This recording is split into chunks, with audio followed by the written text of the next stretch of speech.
it's been a really long time since we've been able to do this, which I'm kind of sad about because I really enjoy doing these. And I think this is a great touch point for the week. Me too. I'm so glad we're doing them again. Yeah. So you have stayed off social media for, I don't know how long this season is going to be. What was your decision for that and how has it been? Oh man. I went in thinking this was a great idea. I was like, this is going to be a great idea. As anything, you start with a goal. And for me, it was like, I have to be highly productive in this moment for the business. And so there's very little margin for distraction or for procrastination. And so I think when I looked at my life and I looked at like, well, there's the places I can't cut back on. Like I can't cut back on spending time with my family. I can't cut back on parts of work when it's so important that we're doing this like together and really focusing on where the business is at and how we're telling our story to so many different audiences that we touch at tendercare. The immediate place that I went to was social media. I was like, oh, okay, I'm just going to cut my time that I'm spending catching up on what's going on in the world, what's happening with my friends on Instagram, on Facebook. Like that'll give me back a couple of hours. And also that'll put me in a position in which if I'm not able to access social media, it'll make it more attractive for me to do the hard parts of work. And so that was the thesis going in, right? And then immediately I felt like, wow, I miss knowing what's happening in the world. I was like immediately cut off, one from our own storytelling to our families and the great work that you and the team are doing. And also just like when I'm so focused on working with our team in tendercare and oftentimes not even being able to be with our team, like really going out into the world and representing tendercare with strangers, like new friends, but strangers, you know, I didn't realize what a role social media has been playing in keeping me feeling connected to my community while I'm so focused on this mission. So as soon as I cut the cord on this, I guess there's no cords to social media, but like as I went dark, I immediately felt that absence. And then I was kind of thinking in my head, like, oh, is this just like withdrawal? Like, oh, I'm just like, you know, this is like getting it out of my veins. And does this force me to have more authentic connections with a small group of people, like really reach out and say, hi, what's going on in your life? Because I can't passively find out through seeing what's coming through the feed. So I started from that position, like, okay, I'm just going to do a good job of checking in with my friends and seeing if this actually ends up being an experiment and like, what does it look like when I only can go off of what they're telling me is happening in their life versus what I'm seeing.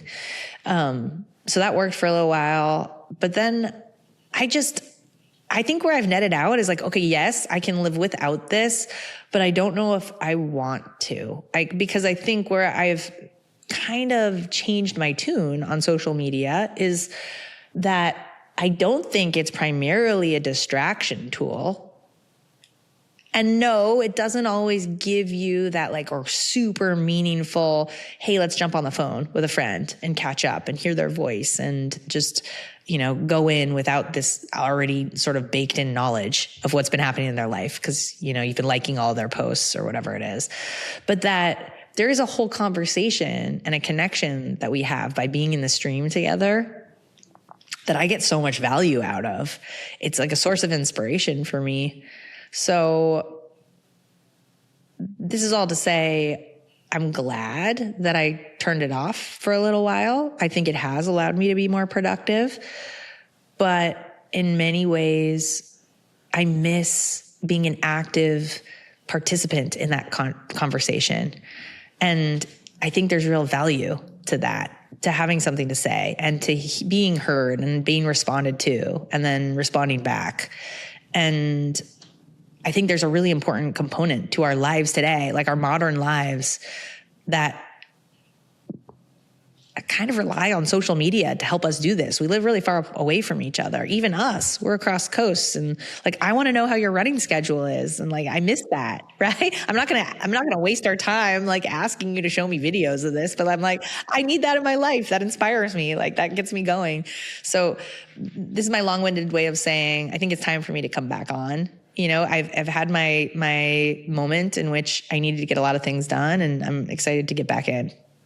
That's interesting that you say that you miss being a part of the stream, where in what you were describing, what sounded attractive to me was being intentional. And you, not saying that you can't be intentional with keeping up with what's going on in other people's lives while you're on social, but I think there's a lot of passiveness when keeping up with friends, where it checks off a box, because if I like a friend's post where he's talking about, hey, it's my son's first birthday, to me, that checks off the box of, oh, I know how my friend is doing because I saw him post on social media. I didn't hear him talk about it to me and how it felt and what was going on. And I guess the attractiveness in what you're describing to me was because you have to actively go out and hit up the homie, like, hey, how was the first birthday, right? That to me feels like a deeper connection than just hitting a like on your post from the pictures that I'm, from that. I don't know. I don't think one is right, but it sounded really interesting when you were saying that.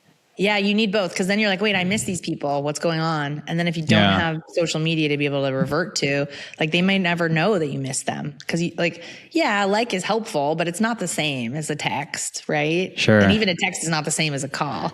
So it forces you to be a little more proactive with reach. I found it forced me to be a little more proactive. I hope I don't lose that by going back in now, but I think it's understanding. One is about sort of just overall keeping tabs, and it's not necessarily a replacement for building those deeper relationships. And so you kind of have to make sure you don't over rotate any one direction, like anything, right? It's just how you use it and what role it has to play in your life that you've given it permission to play, as opposed to just sort of passively thinking it becomes the thing in which all of your friendships now live, which is silly. That's not really, I think all of us can agree, like, that's not where the best things happen. It happens like live and, breaking bread together and actually living life in each other's orbits. Yeah, but I think the thing that I never really considered, and of course it makes sense to me, was that a lot of the friends that I keep up with is mostly through social. I can't remember the last time. There are a couple friends who are an exception, of course, but with most of my friends that I've accumulated over the years, I can count on one hand how many people I regularly text and call. And I think this is a fault of my own, for sure. But I guess I hide behind the fact that I'm keeping up with them through replying to their story, which I guess in a way is still keeping up with your friends, but it's just not the same as like calling and having a conversation with somebody. There's not to get too philosophical on this, but I just think it's kind of interesting. There's this like super, super famous anecdote in philosophy called Plato's cave. And like, without going too far into it, the whole idea is that we are all staring at the dark end of a cave, and we're looking at flickering shadows, and that's all we've ever known. And what's actually happening is behind us, but we don't know to turn around. And so it's all happening on this piece of rock. Right? And I think what was interesting for me of turning social media off is I was like, shoot, now there's no flickering shadows. Now I'm just staring at a blank rock. I got to turn around and drop some texts into my friends' phones to actually figure out what's going on in life.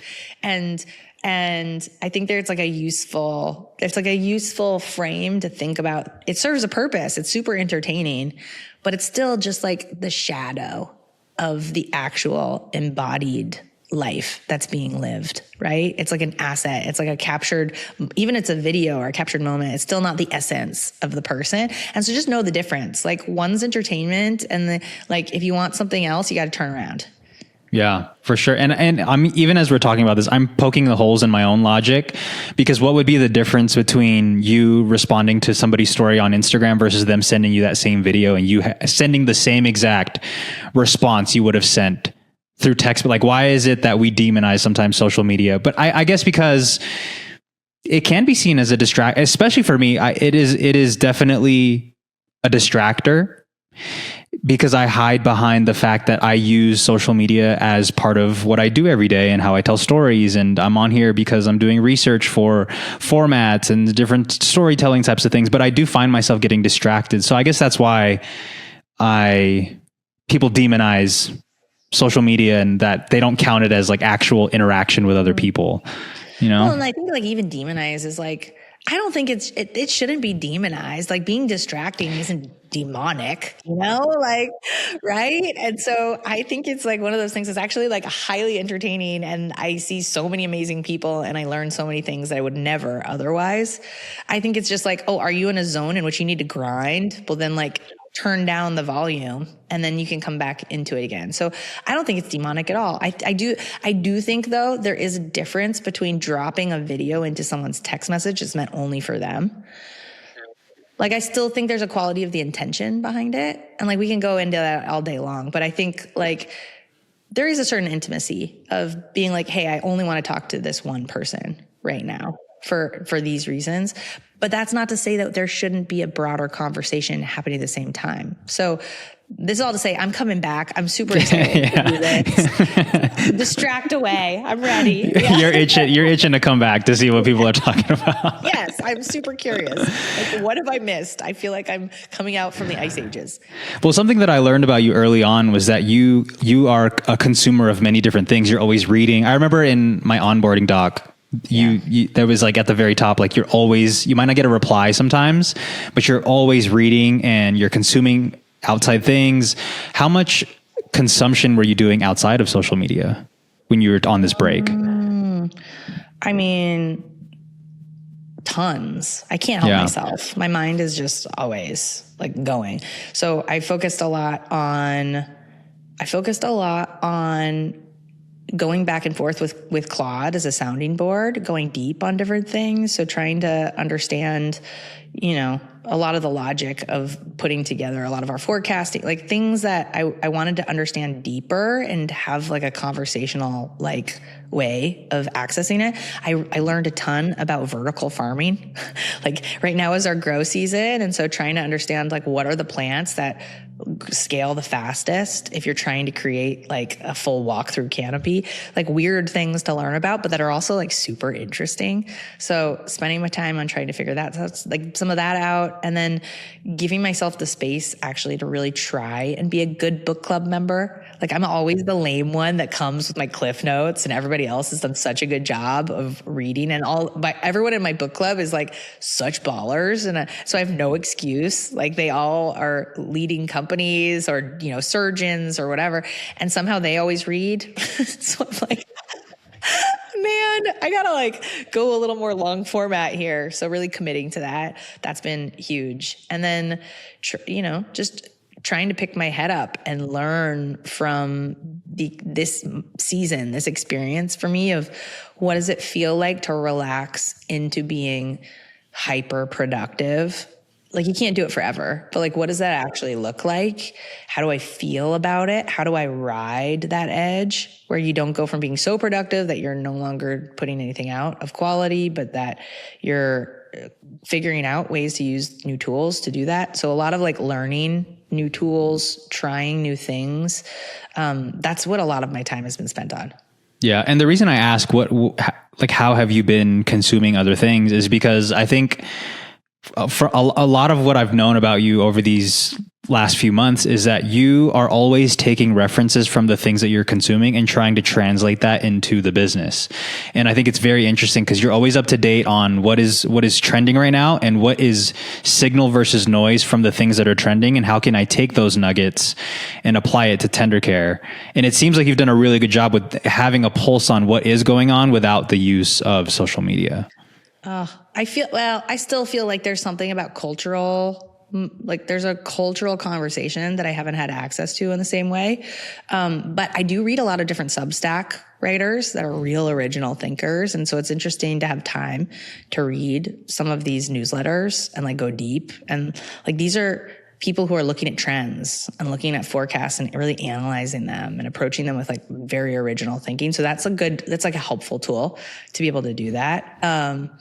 And then news. I still have been reading the news, like New York Times. I do cover to cover every day. I can't help myself. I actually want to try and do maybe more social media, less news. There's never a perfect diet, right? Like where your information and inspiration is coming through. It's like, ooh, nope, we're not doing that anymore. Yeah. So I'm glad it's felt like I've been up to date. Yeah. I would love to give the people a TLDR of how tendercare is doing. Cause I think the last time we did a pod, this was pre Austin. This is pre Texas, before we were out there at these different conferences where I know from that time just to now, there's been so much growth and changes, but if you could give a TLDR of what's been going on, of what you can share, would love to hear. Yeah. I mean, the high level is we've been trying to figure out, what does tendercare really need to fund the next chapter of what we want to support families with? Like, who do we need to hire? What talent do we need to bring in to expand our table a little bit bigger? What does that mean in terms of what resources we would need to fundraise for first before waiting for bringing more trusted network members on? This is all a lot of planning.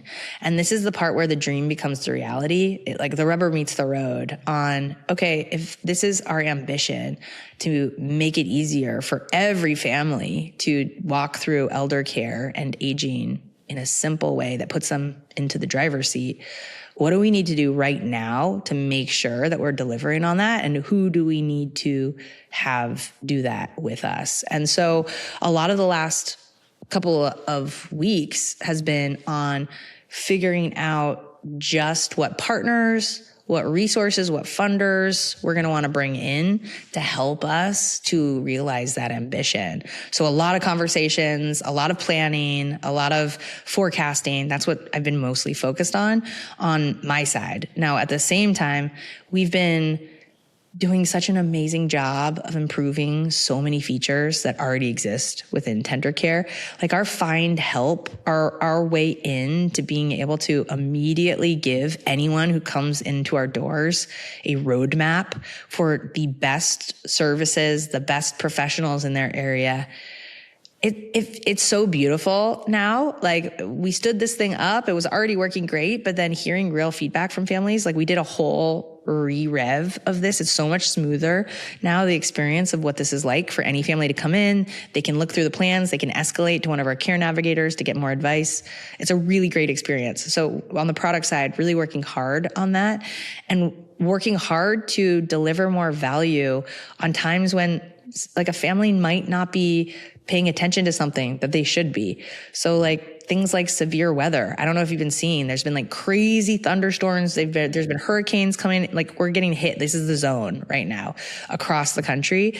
You know, if you're living in a different state from your loved one, you're not paying attention to the weather, but there might be real needs like safety, protection that needs to be put in place. So how can we serve up these moments that don't freak anybody out, but that give families living far from each other the jump on making sure that their loved one is safe, what to do if there's, electricity outage or there's a heat wave. How do you make sure that someone is safe if they're living at home, that they have someone to check in on them?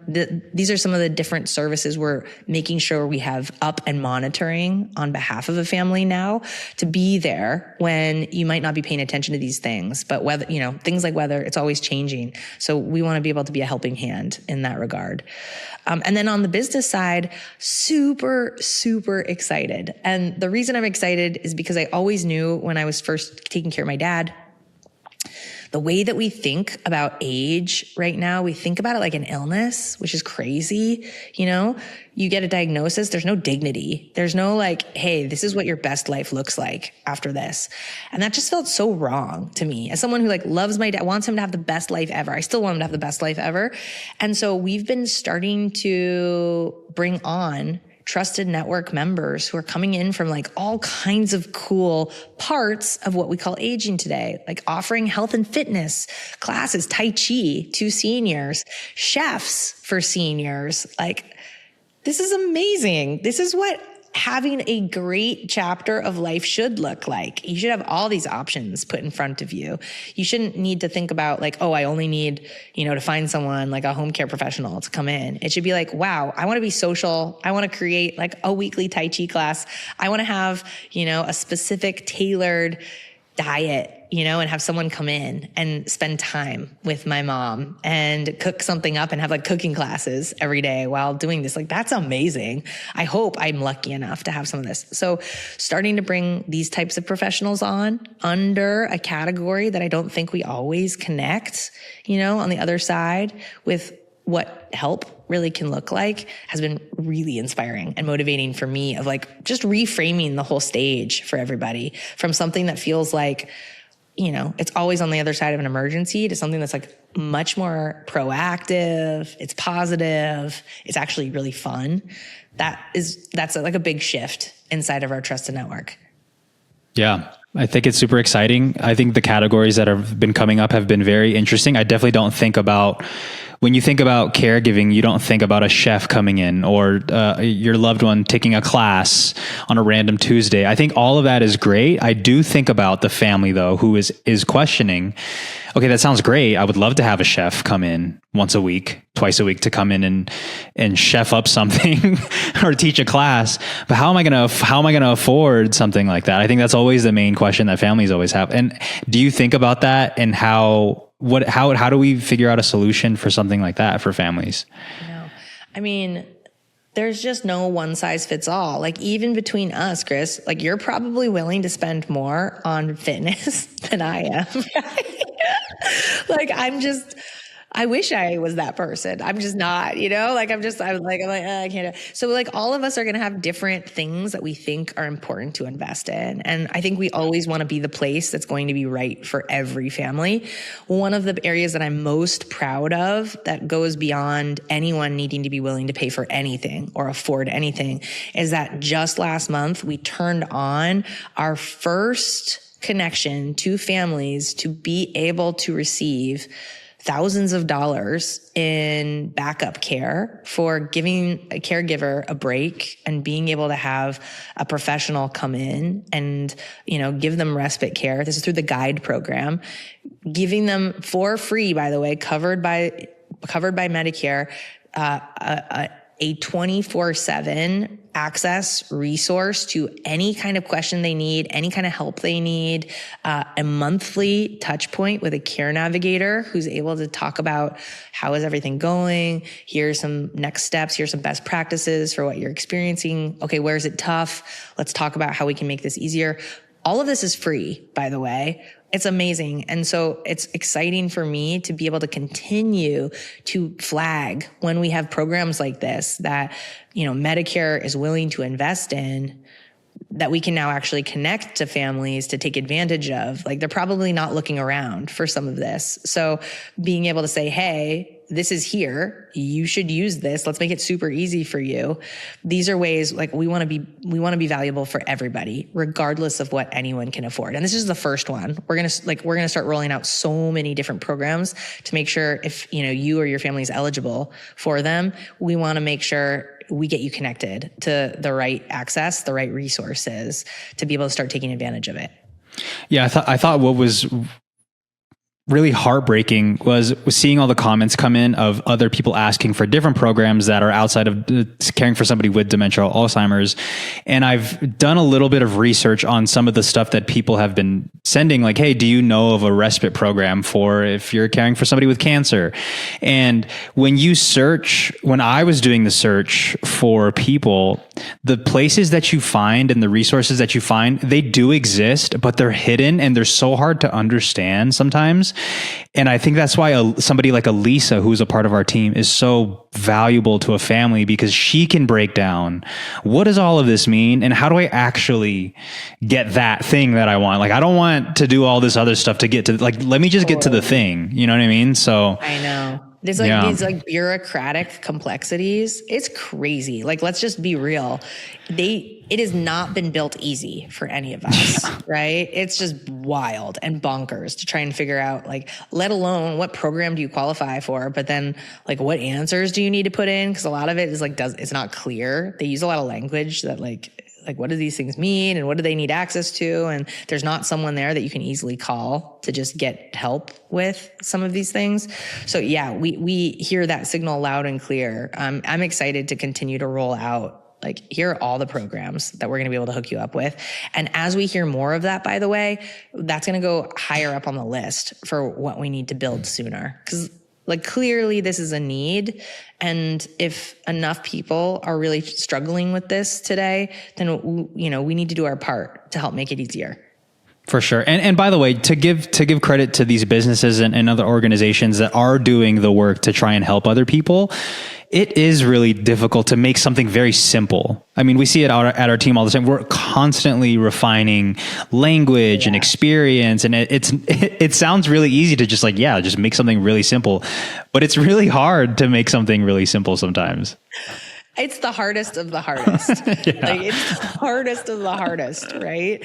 Anytime you're hearing about something brand new from someone and you immediately understand it, you follow that person because that person is smarter than probably everybody else. Like, the level of mastery required to be able to take something complicated and confusing and make it easy,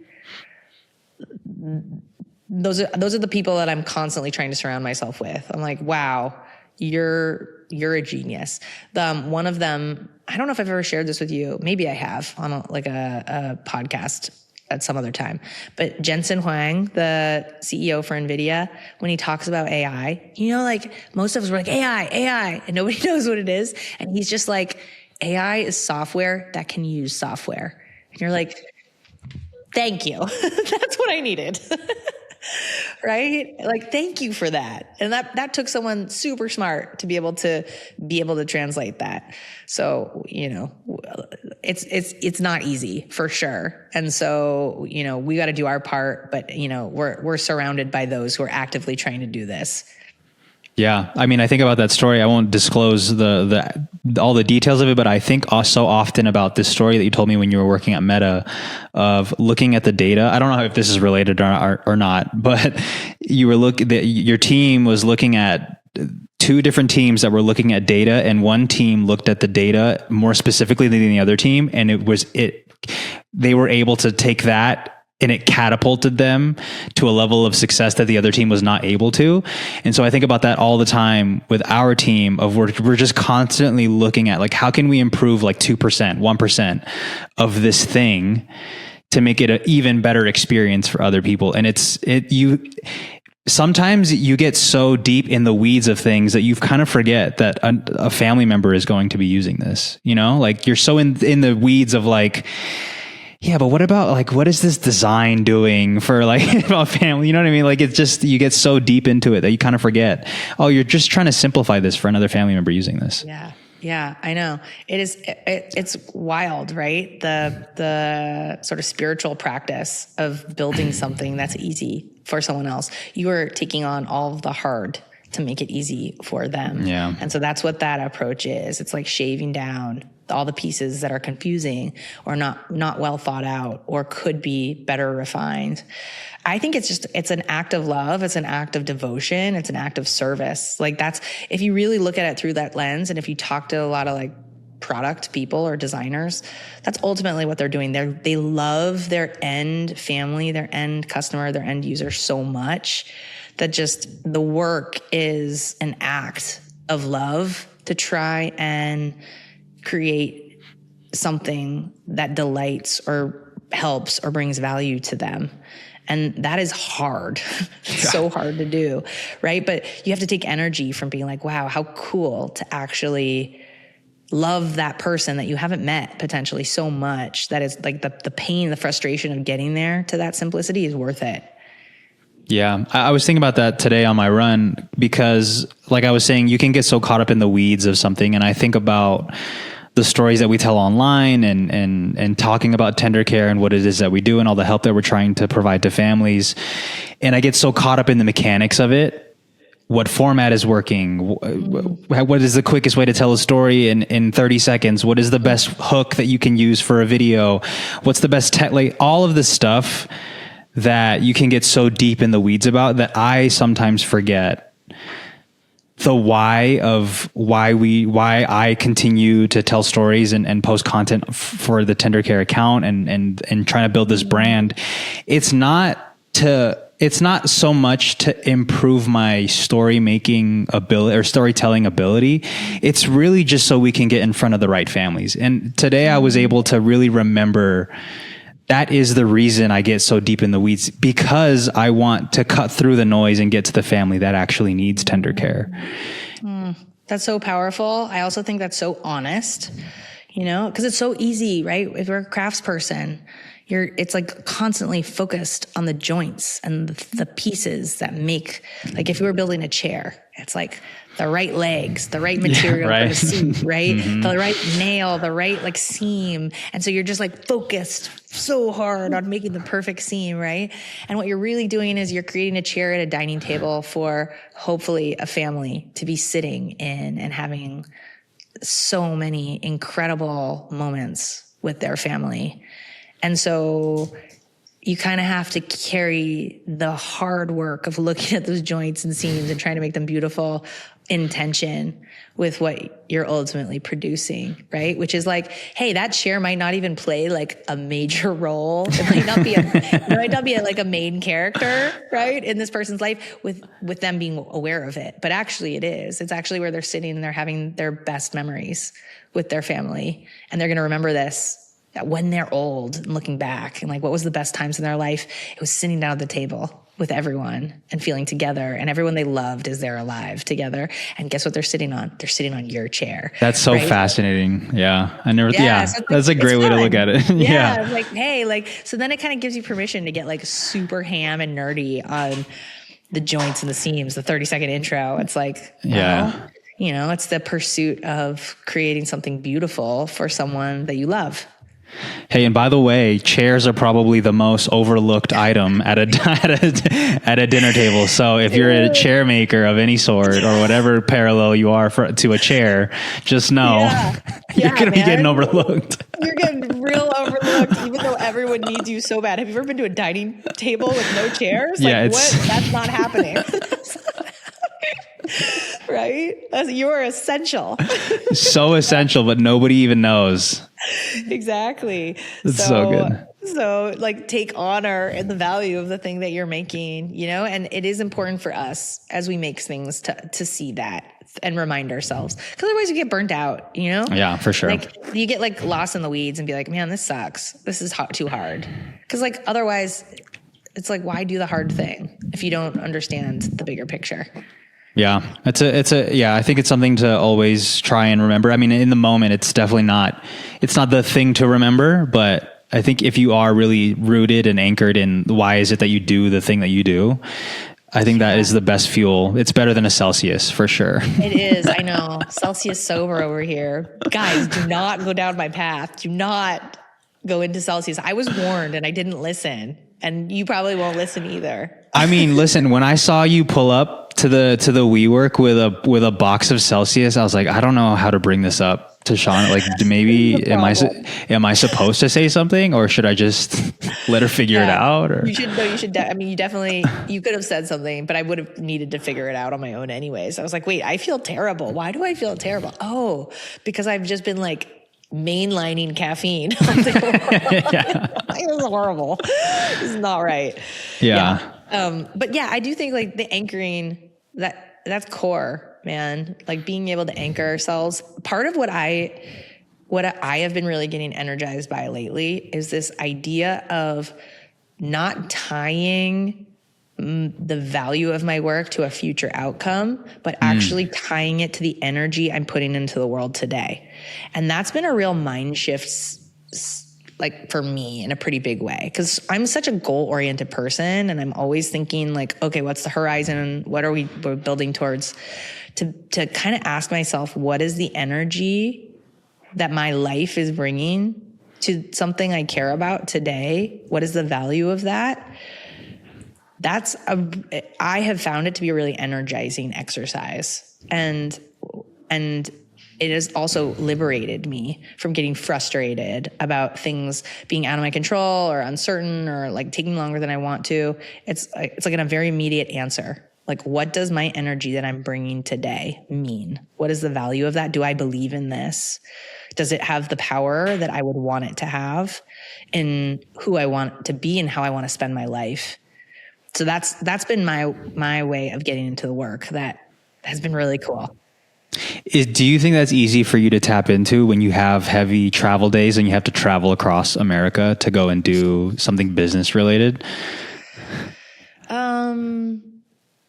I have been getting a lot of pro tips on this because I think for a long time I was feeling tired by a lot of the travel and the demands. And, you know, especially with like a 1-year-old at home, I was like, I don't like it. It feels like I'm not where I should be. And I started asking a lot of my friends who do a lot of travel for their jobs, like in jobs I really respect. They're just doing amazing things in other industries like healthcare. And I actually got some great advice. Like, this is always the first place we should go. Like, who do we admire and how do they think about these things? And I find it to be really helpful. My one dear friend who's part of my book club, one of the things she said was, she actually makes sure travel is an opportunity to know more about herself. So she'll, instead of being in mom mode or work mode, she'll look and see like, hey, when she gets to the airport, she's going and getting her favorite coffee. So it's not like she's just getting some like bad coffee. She's going to go and make sure she's got there early enough to go get her favorite coffee. And then she's already looking forward to the menu at the hotel she's staying at that night. So that way she can actually do her last emails while eating something that she's really looking forward to. And so she makes sure she's in control of the time that she spent out there, and it's tapping into something about her, right? And it feels like an invitation to get to actually have time for that when she might not otherwise. So I love that advice, which is like a total reframe, right? How do you actually look at this as an opportunity for yourself? And that's like up to us to do. And so I've been building that in, and it's really helped.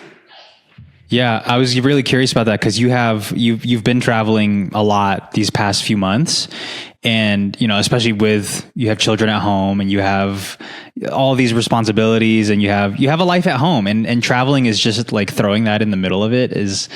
It really, to me, I guess on the outside look, it really looks like, it sounds like it's throwing a wrench in your life because you got to get on a plane and go do something. So I was curious if you had a reframe where you could go get your favorite coffee and get hyped about what you're going to order at the hotel. But I guess for me, especially because when I travel for work and for opportunities that I was dreaming of before, I still have to psych myself up to go because I know that I'm leaving behind my routine and my family and the things that I enjoy doing at home to go and like go take on this huge undertaking of traveling and going to do something. So yeah, I'm starting with coffee, but this is not where it ends, right? Like, this is kind of like my practice of gardening. Like, I started in a grow bag and now I have this like crazy garden, right? So I'm starting there as my first baby step to like really looking forward to travel. I think the flex, and I've seen others do this, and I'm like, oh, I want to figure out how I build this in, is like, bring the people you love with you traveling. So like, I would love if I was in a position, you know, I'm not right now, like schedules are too crazy and kids are at school, but like, it'd be amazing to actually be like, oh my God, I want to bring my kids because there's some really interesting places that we're going to, and how cool to get to go and see them together. And, you know, if I've got the right help alongside me, I can go work and also blend. And I don't know if it has to be either or. I'm not there yet. We're starting with coffee, but like, that's some of the things that I'm thinking of like, hey, this actually becomes a really cool opportunity to break the routine together, form core memories. That's fun. That's super fun. Like, you don't even have to hype yourself up for that, you know? For sure. So I don't know. I'm not there yet though. So you're right. Like, there's for sure times where it's like, wow, I'm super tired and I'm on a different time zone, or I'm like in a weird bed. Like the last hotel I was in, right? The last hotel I was in, it had like, I couldn't tell what was going on. I was like, is the hotel room next to me? Is there like a lady there just like turning on and off the sink over and over again? Cause this is crazy. And then I looked and it was just the plumbing for the toilet. It was just like running all night. And I was like, who is supposed to sleep through this? Like, this is impossible. You know? Yeah. Like, these are the things you have to deal with on the road. I'm sure some people out there understand, like there's a lot of us who are like road warriors. So yeah, it's definitely not all amazing. There's some weird parts of it, but you try and do what you can. And it is ultimately a privilege. Like even being in an opportunity to get to travel and do these things and like check in and, go to these events. That's a whole lot better than being like, I guess I don't have an invitation anywhere. So I'll stay home in my routine. It's like the opposite of FOMO. It's like you're just getting invited everywhere and you're like, yeah, exactly. So nothing is going to be exactly perfect. There's trade-offs and everything. Are you able to share what it is that you're going for next week? Sure. We're going to the longevity conference put on by Mary Furlong in Berkeley, where I actually went to college. That's my alma mater over there. And tendercare is being highlighted as one of 3 companies that is up for something called the John Hopper Impact Award. And this is a huge honor for us. Basically, what this does is it celebrates the innovators, the future of this space and longevity in general. And it's an incredible privilege. I was just blown away by the other 2 businesses, the 2 candidates that are also being considered for this award, to be put into the same category with them. And it's also just amazing to be given that acknowledgement from those who have been part of this industry for so long, and really giving us and our team credit, I think, for a new future we are pointing to, we're actively building. So it's going to be really cool. We're going in, they're going to do a big award ceremony around this, fingers crossed for us, we'll see. And hopefully it's an opportunity also to go and say hello to a whole bunch of people in the industry. Everybody's going to be there. Yeah. And I don't ask this because I'm trying to be smart about it, but what do they see in us? Why? Yeah.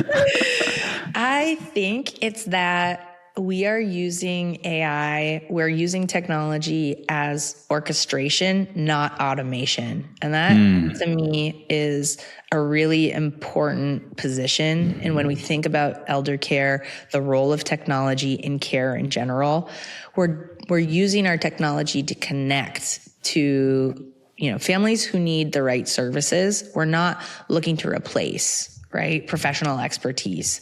And so I think there is a position in that they appreciated and recognized, just being deep experts in this field. There's a lot of those who come from the tech sector. I know I'm guilty of this sometimes. I've been in tech for a long time, where there's this assumption that tech is going to be able to replace everything and take over and do everything better.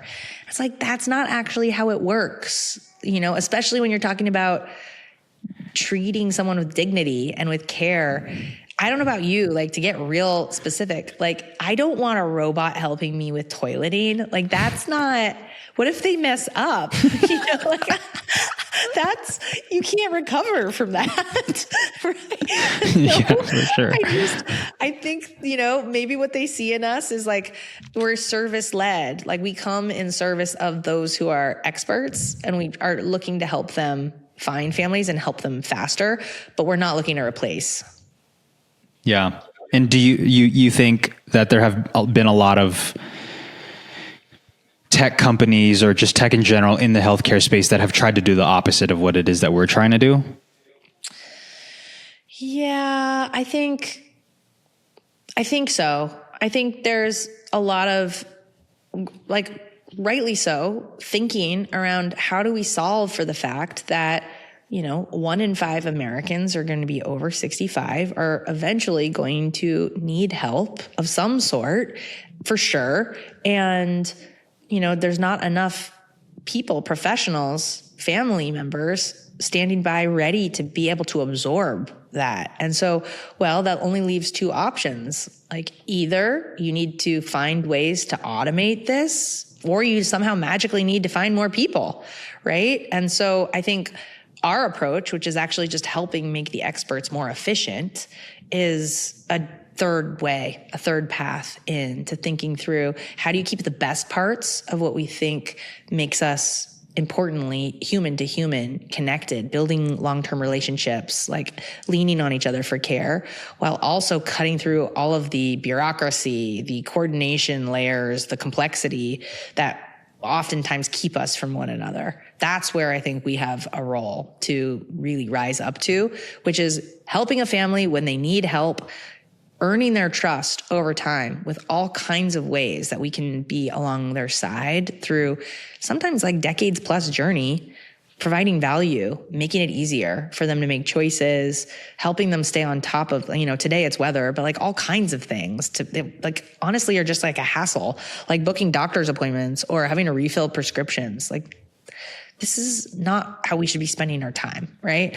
Making it much easier for them to do that. And then ultimately helping them wayfind to like the greatest, best actors in each profession so that, when they have to make an important choice, whether it's around what they can afford, whether it's like making sure that there is, some like cultural components to making sure your loved one is comfortable in home, whether it's making sure there is the best possible sale price for your grandma's home, because that's where all of her savings are tied up and what she's going to need to live on, as she moves into maybe like an independent living facility, like that they can do that on our platform. Yeah.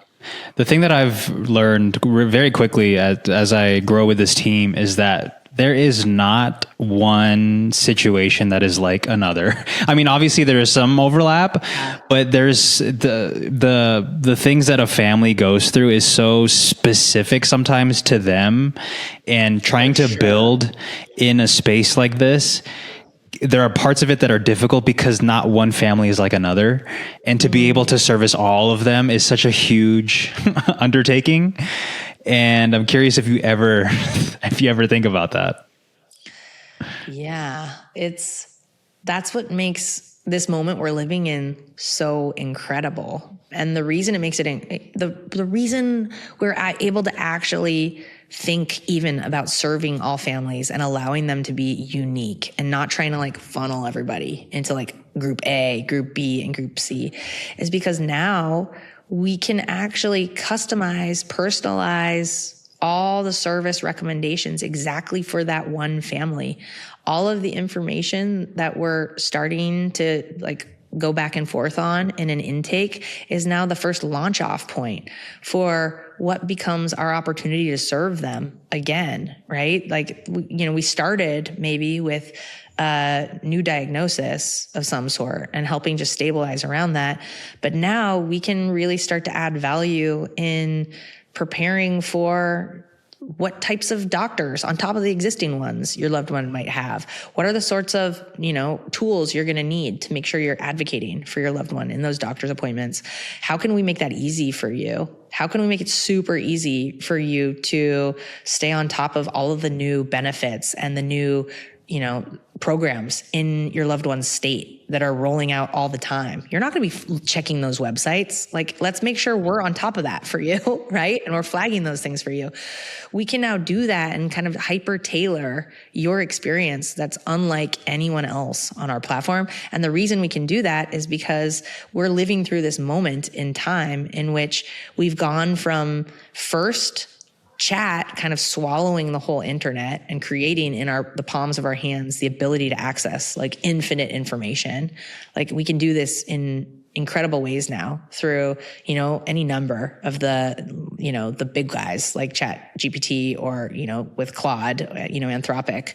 But also now this move towards agentic orchestration, where it's not just about chatting with this information, it's also now about unleashing all of these agents to do this work on our behalf. So focusing on, what are the types of agents we can do to support your family with this particular work you're going to need to get done over the course of like 10 years. That was never possible, even a year ago.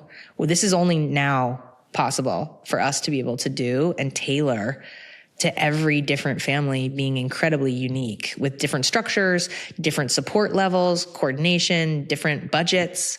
That's all new to be able to do this and to be able to kind of create a tender care experience just for you.